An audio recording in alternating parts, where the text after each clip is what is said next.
Ça va là en haut, hein? Prêt avec les pots jusqu'au chalet de Lebreg. Ensuite jusqu'en haut au sommet. Magnifique météo, température printanière, un truc de ouf malade. Au pied de ces mesdames les Gastlosen, on voit juste là à côté de moi, voilà. Avec le Oberland bernois de l'autre côté qu'on ne voit malheureusement pas. Et tout ça sous le soleil des tropiques. Enfin sous le soleil quoi, voilà.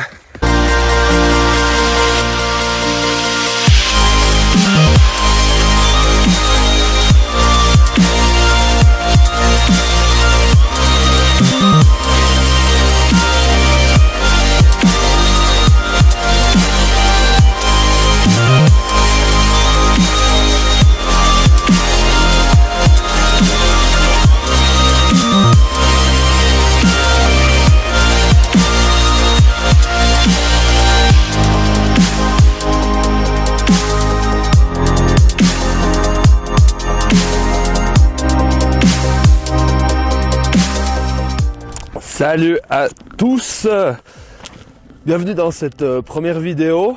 Vous avez peut-être pu voir, j'ai pu sortir une petite vidéo d'introduction, comme quoi je voulais me lancer un petit peu dans des vlogs par rapport à cette année 2022 avec tous mes objectifs sportifs, etc. Là aujourd'hui on est en face de la chaîne de montagne des Gastlosen, donc qu'on peut retrouver dans la région de la Gruyère, donc c'est la région d'où je viens. Pour la petite anecdote, cette montagne, elle a un trou qu'on voit pas depuis ici, qui s'appelle le trou de la grand-mère. Alors je vous raconterai l'anecdote plus tard, un petit peu de ce que c'est la légende par rapport à ce trou. Ben non, tu sais quoi, on va le faire tout de suite, comme ça va être plus simple. Oui, bon, d'accord, on n'est pas au même endroit, mais ça on s'en fout complètement. Et puis du coup, cette légende, qu'est-ce qu'elle nous raconte ? En fait, du coup, ce serait le diable qui était en colère contre sa grand-mère. Pourquoi? J'en ai strictement aucune idée. Mais voilà, il aurait été en colère et puis il aurait décidé de la prendre et de la balancer contre la montagne. C'est aussi simple que ça. Il me semble qu'il y a beaucoup de légendes suisses qui tournent autour du diable. Pourquoi? Je sais pas non plus, hein. Faut pas trop se poser de questions en fait. Lui, c'est simplement dit « Ouh, elle commence à me faire chier celle-là. Non de Dieu, tu vas prendre une brosse avec toi. » Ma grand-mère, elle me casse quand même pas mal les couilles. Qu'est-ce que je peux bien faire pour lui montrer que je suis bien vénère? Je vais la lancer le plus fort possible contre cette montagne. Et ça a fait un trou quoi. Chacun sa méthode, hein. Par chez nous, on entend tout le temps l'expression « Eh oh, faut pas pousser mes mains dans les orties hein, » pour dire à quelqu'un qu'il faut pas qu'il se stresse. Ben le diable, lui, je peux te dire qu'il a eu le temps de prendre sa grand-mère puis de la foutre loin là-bas à la montagne, hein. Bref, du coup, ce trou, il est sujet à pas mal de jolies photos, que ce soit en été ou en hiver, que vous pouvez voir là. Que ce soit avec un lever ou un coucher de soleil, ou sans rien du tout en général, c'est assez marrant de voir ça, et puis c'est joli quoi. Les géologues en fait ils y voient un phénomène d'érosion dû à des failles présentes dans la roche quoi en fait, et qui a au bout d'un moment créé ce trou. Et voilà, du coup je boucle cette petite parenthèse pour la partie anecdote, la partie légende. Donc maintenant c'est parti, on retourne là en haut, en montagne, à toutes. Donc là, si je me trompe pas, on est à un petit peu moins de 2000 mètres d'altitude. Donc je suis monté avec mon matériel de pot de phoque. Faut savoir que c'est que la troisième fois que j'essaye les pots. Monter, faire de l'ascension avec les pots de phoque, c'est pas trop un problème. Quoique il y a des fois un peu le pourcentage de pente est assez compliqué des fois à gérer, mais sinon ça va. Il y a juste les conversions, ce qu'on appelle les conversions, ce geste technique pour pouvoir tourner et monter sur les pentes qu'il faut un petit peu gérer, mais franchement ça va, ça rentre assez vite. Il faut savoir qu'à la base, moi je suis snowboarder, je suis pas du tout skieur. J'ai fait du ski quand j'étais tout petit. C'est très difficile pour moi de reprendre le ski, mais c'est aussi là le challenge et c'est ça qui est intéressant finalement. Derrière moi, là, cette fois-ci, on peut voir la chaîne. C'est le début des Alpes, parce que là, on est clairement dans les préalpes fribourgeoises. Là, c'est les Alpes bernoises qu'on voit dans un premier temps. Donc en bas, tout ce qui est Oberland bernois. Derrière la vallée, là-bas, on peut retrouver la ville de Thun. Juste en dessous, là, c'est Boltigue. Interlaken encore plus derrière, Spitz, Châteaudet du côté plus francophone et roman. Aujourd'hui on est mi-mars, Par contre, bah, c'est vrai qu'il y a déjà une température relativement printanière qui s'est installée. La neige, comme on peut le voir peut-être un petit peu ici, on voit au travers du soleil que c'est de la neige relativement humide, donc de la pure neige de printemps. Ça dérange pas, c'est pas trop mal, c'est agréable parce qu'il y a quand même une température relativement douce. C'est cool aussi. Donc voilà, vous voyez bien, le soleil est là. Je suis juste en maillot là. J'ai une veste quand même pour la descente. Du vent, il n'y en a pas tant que ça non plus, donc c'est assez bien. Comme je disais avant, moi je suis snowboarder à la base et vous avez peut-être pu voir dans ma vidéo d'introduction que j'allais participer à la patrouille des glacés. Donc, pour ceux qui connaissent la patrouille des glacés, je fais la petite, donc depuis Arolla jusqu'à Verbier.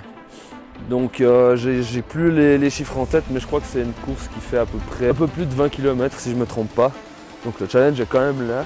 Je fais quand même une préparation Ironman et une préparation de triathlon à côté, donc en termes de conditions physiques, je me fais pas trop de problèmes, je me fais pas trop de soucis. Là où je me fais du souci, c'est mon inexpérience dans le cadre de la peau de phoque.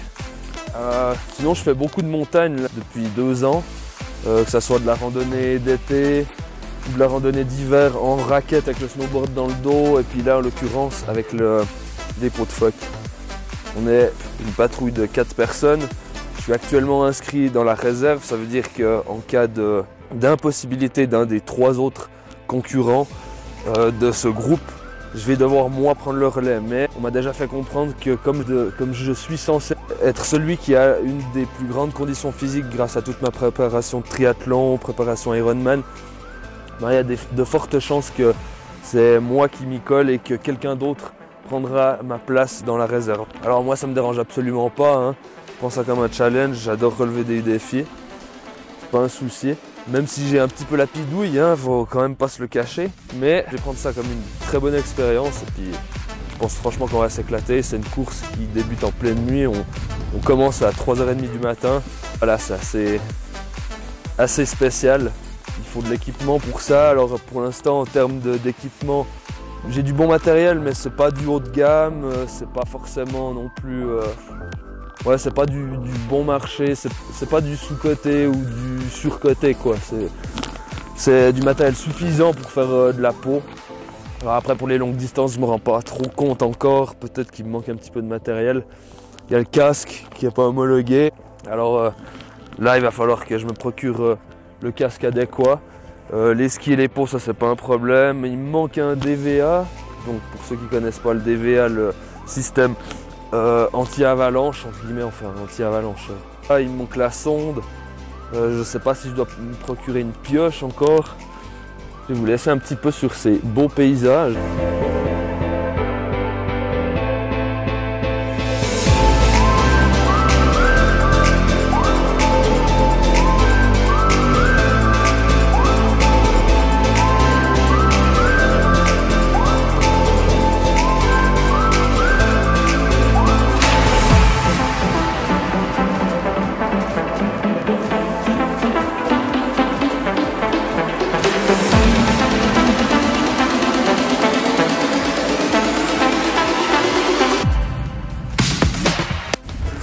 Je vais essayer régulièrement de faire des vlogs, alors j'ai pas toujours le temps parce qu'il faut quand même pas mal que je m'entraîne.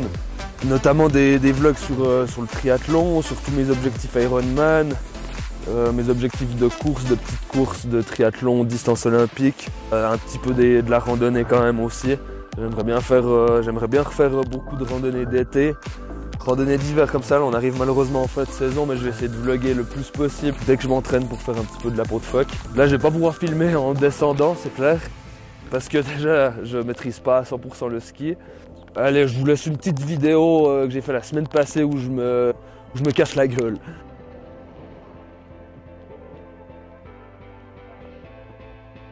Voilà, donc une petite vidéo vite faite comme ça. C'est toujours sympa à voir, hein. Moi ça me fait rire et puis je m'en fous un petit peu de... Voilà, ça fait partie de la méthode d'apprentissage finalement. Et puis voilà, donc...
Et voilà, du coup, j'espère que cette première vidéo vous a plu. Je profite juste de cet outro pour préciser deux petites choses qui me paraissent importantes. Donc, concernant mon cas et tout ce qui se passe concernant la patrouille des glaciers, il faut savoir que je suis toujours inscrit dans la réserve. La course, là, actuellement, maintenant, elle est dans 1 mois. Donc, tout peut changer, mais ça n'empêche pas qu'il faut continuer à s'entraîner et à prendre ça au sérieux. Il faut garder l'objectif en tête, réserve ou pas réserve. Les 3 autres participants de notre groupe ont une excellente condition physique, donc moi je me fais aucun problème pour qu'ils aillent jusqu'au bout des choses. Comme ça ils savent que leur réserve est prête, mais je resterai quoi qu'il en soit prêt pour remplacer quelqu'un si besoin est. Je tiens à préciser aussi une chose par rapport à tout ce qui est l'aspect sécurité de la chose. Peut-être pour les personnes qui souhaiteraient se lancer dans la randonnée hivernale, ou pour ceux qui connaissent déjà, soyez le plus possible accompagnés et bien équipés, bien évidemment. N'oubliez jamais que les accidents c'est tellement vite arrivé, donc soyez équipés et si possible accompagnés.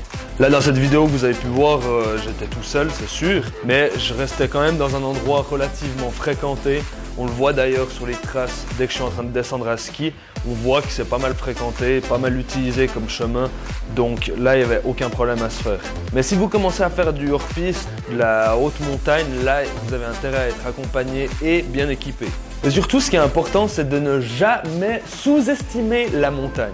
Jamais. Donc voilà, n'hésitez pas à me suivre sur Strava. N'hésitez pas à me laisser un petit commentaire. J'espère qu'on pourra se voir bientôt dans un autre vlog sur un autre sujet éventuellement. Portez-vous bien et à bientôt.